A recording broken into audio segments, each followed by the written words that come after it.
How's everybody out there doing tonight in Facebook land and YouTube and everywhere else you're at? I am Joe Evans.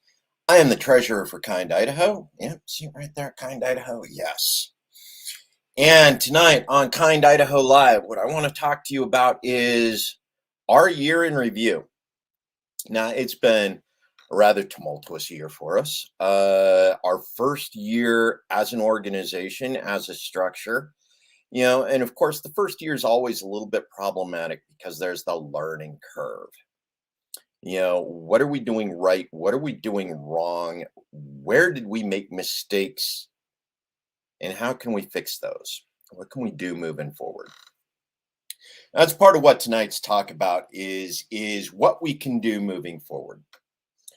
Now, a year ago, when Jackie Winters, our chair of Kind Idaho, took it upon herself to file the paperwork in order to start the ballot initiative for the petition this year. She jumped in with both feet and started running with it. Now, there's a problem with that in that first time you try something like this, you don't always know what you're supposed to know. And that's been the learning curve. And Jackie's done extremely well because we are still here a year later.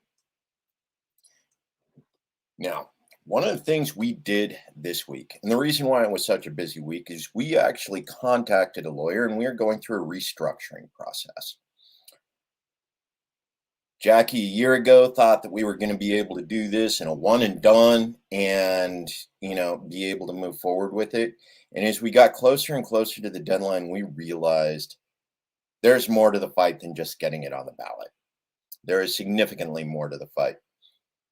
And that's one of the reasons why we contacted a lawyer. We have a fantastic lawyer, by the way, Kelsey J. Thank you if you're paying attention. Absolutely love the work you did for us this week. But what we have done is we have refiled our paperwork. We have recreated our bylaws. How you doing, Julia? Yes, how you doing? Recreated the bylaws and refiled, and we will be doing business as a 501c4. Last year when we originally did the filing, it was as an unincorporated nonprofit that coexisted with a political action committee. Well, in the last year, we realized that probably the unincorporated nonprofit was not the best model for us. So we started looking at what we could do to change it. 501c4. It's where we're headed, folks. And a name change, a little rebranding, some new people involved, in order to get us moving in the right direction on a number of fronts. So Jackie is still president, and I have taken over as treasurer for Kind Idaho. We have Ginger Christensen, another lovely woman who's I've worked with personally in a number of areas. She is currently our secretary. We have Brittany Hargis. She is our chief information officer. She is also on the board of directors. And our number five right now is Sean Luoma, who is our North Idaho regional.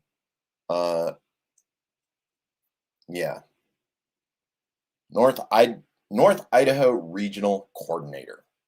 Yes. So Sean is helping from that perspective as a board member up north. Doing coordination, helping us make sure that we get people out to the different locations. We're involved in what's going on politically. People are aware that we have the petition out. People are aware of what sort of marijuana actionism we're taking part of in the state of Idaho. And we have, that's 5. And we will be adding a few more people to that roster. Yes, we will. Over the next couple of weeks. But we need to get things started. We needed to get things rolling, and we did it. Yes, we did. So go ahead, talk to me, folks. Ask me your questions. What else do you want to know specifically while I continue on with more of the generic things?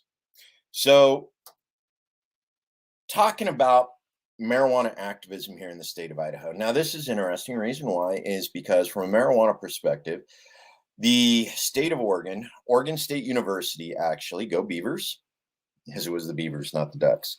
The Beavers did a study, and they actually came to understand that certain cannabinoids, particularly CBDA and CBGA, helped blunt COVID viruses. It helped prevent or slow the infection. So, in a lot of ways, this particular story became very popular. The interesting thing is there is actually a move to get those particular oils removed from Idaho's Schedule 1 list so that they can be sold and used here in the state of Idaho. You know, the idea of being able to use CBDA and CBGA as treatments for COVID. You know, this is in replacement for other things that they've considered. Monoclonal research has been part of it, the ivermectin. But we've actually found out that, yes, marijuana cannabinoids, hemp-based cannabinoids, are capable of being a functional treatment. And they are actually trying to go through the process of legalizing it in our state legislature, not right now. You know, not all of hemp, not all of marijuana, but the ability to use CBDA and CBGA in particular here in the state of Idaho. And they're even releasing some of the THC stipulations. I think it was 0.01% is what they're now authorized at 0.1. Anyway, so look forward to what's coming up with that in the state of Idaho legislature, and that's only in the first few days. Now, we expect to see some other big things come up in the next couple of days, or well, in the next couple of weeks. We are currently working with a number of organizations to get stood up and get additional funding. Yes, we have. We are putting in a couple applications for grants from a number of different foundations, other nonprofits that are particularly focused on civil rights, medical freedom, marijuana actionism, and things along those lines. And, if any of you out there are particularly good at doing grant filings and you want to help legalize marijuana in the state of Idaho or decriminalize it, that is one of the things that we're looking forward to. Now, some of you go, well, what's the difference between legalization and decriminalization, and what is Kind Idaho's position on that? Okay, well, one of the things is legalization is the process of going through and saying, yes, you can use it, but it's got to be regulated heavily and we can tax it. So what legalization means? It means the government gets to decide who can sell it. The government gets to decide who can use it and under what conditions it can be used. That's really what legalization is. Now, as we've seen in some of the other states, when it comes to legalization, even though it's been legalized, people are still getting arrested for marijuana possession if they are not in possession of a medical marijuana card, or if they're selling it on the black market, or even just giving it to their friends. Yes. So we're continuing to see that problem with legalization, across the United States. Now, Idaho, Kind Idaho, one of the things we believe in is safe access. That is the ability to use it without stigma and be able to get it in a way that is safe for those people who need it to use it. Right now, that's not something that actually exists in the state of Idaho. Despite the fact that we spend $3 million a week on marijuana products in out-of-state dispensaries, means that Idaho is not in support of safe access for medical freedom. Straight up. People drive across the border, they spend their money, they get their product, they will then eat it or smoke it, so they are not in possession of it, on their drive back across the border. Yeah, some of them are driving under the influence of marijuana. We do not consider that to be a safe access or a responsible use for marijuana from Kind Idaho's perspective on good policy regarding use of naturopathic medicines here in the state of Idaho. So we're going to continue to work on that. We're going to work on the policy so that people can access it. They do not have to be worried about being arrested while in possession of it, so they're not tempted to use it in dangerous or ill-advised ways. One of the other things we're looking at is actual decriminalization. And this is across the board. Reason why is because we do not believe people need to be going to prison for use of, well, any drugs, actually. We get into this situation an awful lot where we're talking about what is responsible use and what is our obligation as a culture, as a society, to those people who self-medicate on a regular basis. Okay, we know trauma happens. We know an awful lot of people who use marijuana, who use other drugs when marijuana is not available, are doing it to self-medicate for a number of different reasons, whether this happens to be childhood trauma, or in the case of several of my friends, veterans, this is combat-based trauma, war trauma, several female veteran friends of mine, military sexual trauma. All of them have used or are using, in some cases still, either marijuana, psilocybin, or some other form of drug as a self-medicating way in order to escape, in order to treat their own particular trauma-based issues. If we are sending people to prison for self-medicating for these things, we are not doing the citizens of Idaho, we are not doing these people who are self-medicating any favors. One of the things that we look at is right now in the state of Idaho, it is a 15-year penalty for 3 ounces of a THC product. Okay. I happen to be over in Oregon and taking a look at some of the products they got over there. One of them happens to be an edible candy bar. This candy bar is 1.6 ounces. Now, it doesn't matter how much actual THC is in the product. The product that has the THC in it is 1.6 ounces. 2 of those candy bars represent more than 3 ounces of THC product in the state of Idaho. That's a minimum of a 15-year penalty for driving back across the border with 2 candy bars. You were spending 15 years in prison because you were self-medicating for trauma. At the end of that 15 years, your ability to recover from the trauma that you were self-medicating for in the first place, especially after you're looking at the degree of complex trauma that's been layered on top of it because of your time in prison, in particular your mandatory minimum 15 years in prison for that more than 3 ounces of THC-based product. Yeah, it's going to be a lot harder to get back into society if you were already having difficulty with it before you went in.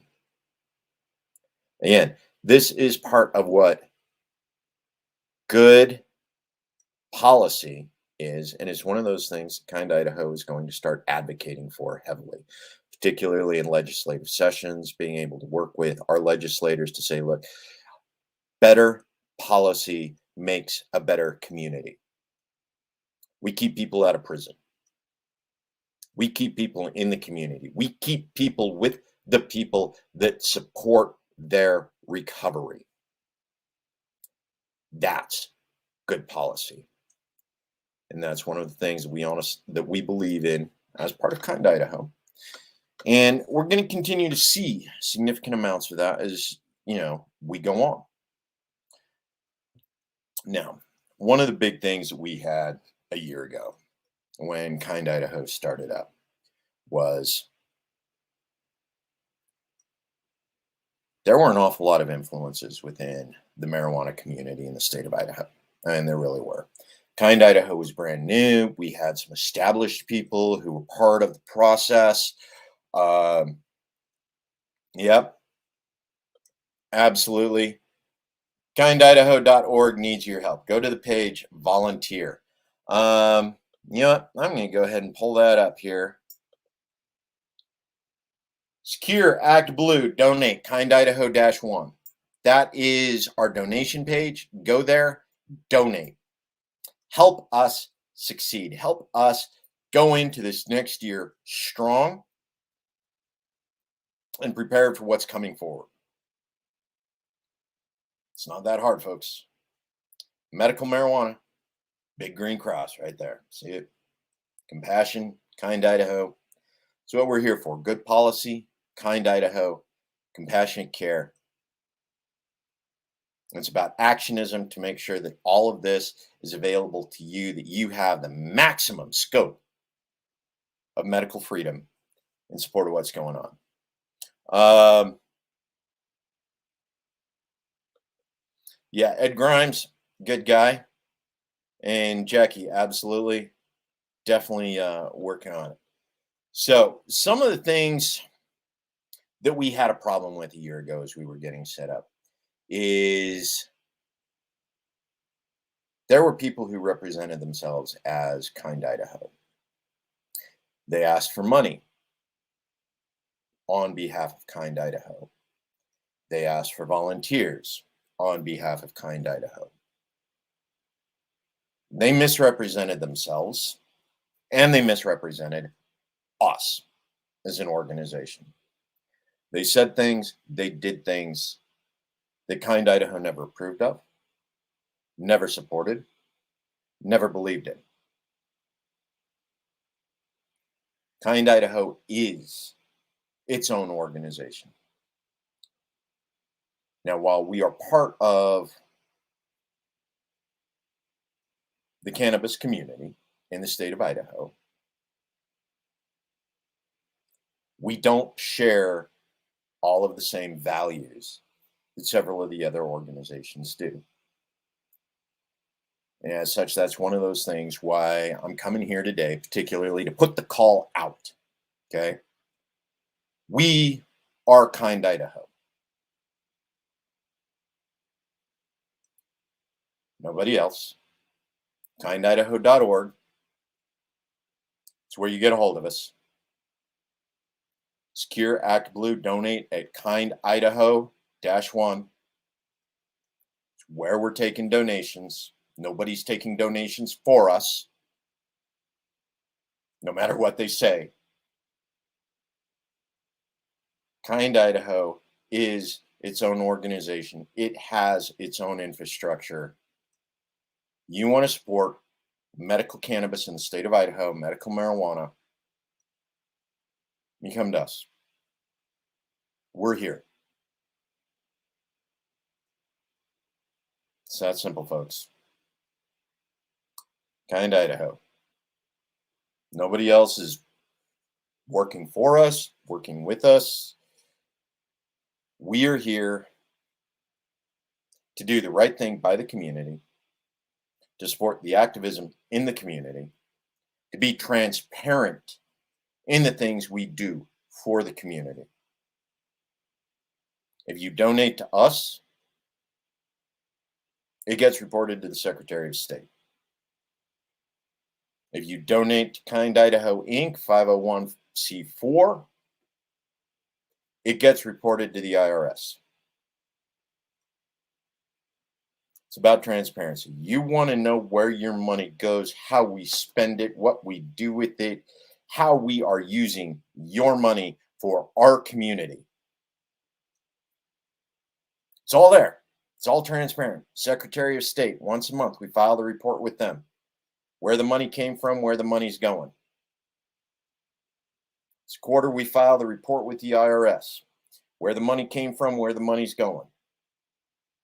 No secrets. See the website, you know who's on the board. It's transparency.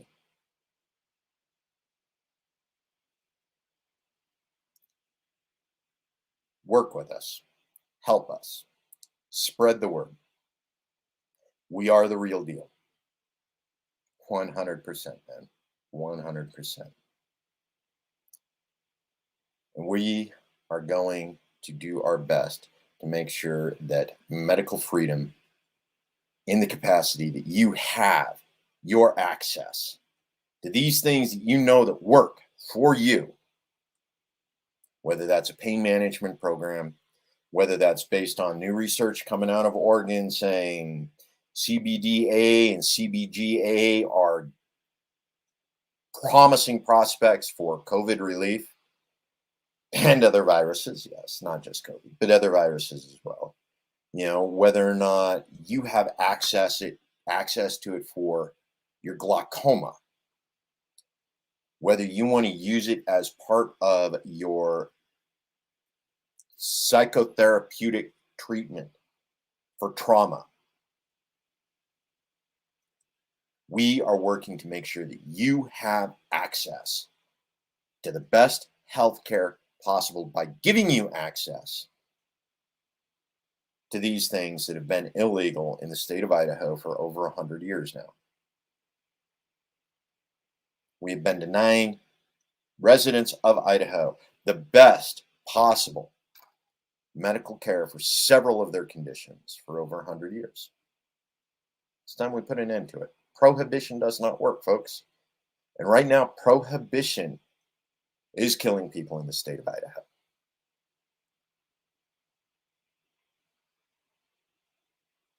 It's time we fix that. So, it's been great having this conversation with you guys this evening. Remember, go to KindIdaho.org. That is our webpage. We will keep you updated on where we are with our transformation, with our reformation as the 501c4, as the information comes in, so that you know best about what we are doing to help you. Also, if you want to volunteer, if you want to become part of the organization, if you want to help us across a number of fronts, whether that's with regards to volunteering, collecting signatures, phone banking, any of these things that we know all of these organizations that work on policy, that work on drug policy do. Get a hold of us. Let us know what your talents are so that we can put you to work advocating, being an actionist, medical marijuana in the state of Idaho. So, I love you guys. Remember, family, friends, community. Community. As long as you got those three, you can make anything happen. Love you. See you guys soon.